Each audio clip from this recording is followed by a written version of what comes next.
اور جب تمہارے لڑکے بالغ ہو جائیں تو ان کو بھی اسی طرح اجازت لینی چاہیے جس طرح ان سے اگلے یعنی بڑے آدمی اجازت حاصل کرتے رہے ہیں۔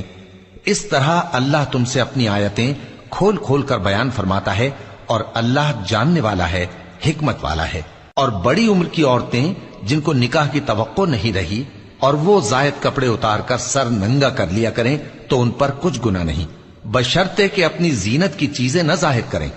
اور اگر اس سے بھی بچیں تو یہ ان کے حق میں بہتر ہے، اور اللہ سنتا ہے، جانتا ہے۔ نہ تو اندھے پر کچھ گناہ ہے اور نہ لنگڑے پر اور نہ بیمار پر اور نہ خود تم پر کہ اپنے گھروں سے کھانا کھاؤ، یا اپنے باپ دادا کے گھروں سے، یا اپنی ماؤں کے گھروں سے، یا بھائیوں کے گھروں سے، یا اپنی بہنوں کے گھروں سے، یا اپنے چچاؤں کے گھروں سے، یا اپنی پھوپھیوں کے گھروں سے، یا اپنے ماموؤں کے گھروں سے، یا اپنی خالاؤں کے گھروں سے، یا اس گھر سے جس کی کنجیاں تمہارے ہاتھ میں